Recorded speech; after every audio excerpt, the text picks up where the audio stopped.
Okey geng, Amanda bertanya, Star Trek ni boleh pakai tak untuk real casting Royal Megatron ni? Okey geng, jawapan dia boleh.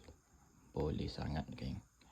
Untuk casting Royal Megatron ni, dia punya drag apa ni, Star Trek ni dia tak ada clicker Dia tak ada clicker.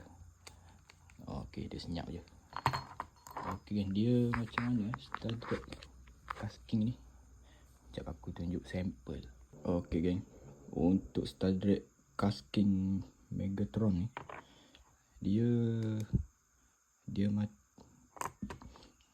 dia pakai trick kat sini. Dia pakai trick. Yang macam dekat sini dia tak ada trick. Yang ni dia pakai trick.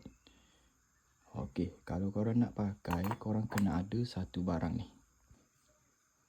Okey geng, korang kena ada barang ni geng. Korang kena ada barang ni.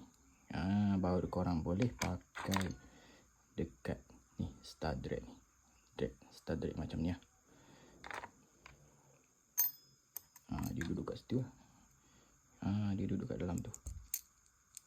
Dia duduk elok macam tu dalam. Okey, kalau korang nak beli ni, korang kena ada barang ni geng. Dekat dalam beg kuning tu ada jual sekali yang ni dengan yang ni geng. Okey geng, kalau korang berminat dengan dua barang ni, aku sediakan link dekat bawah.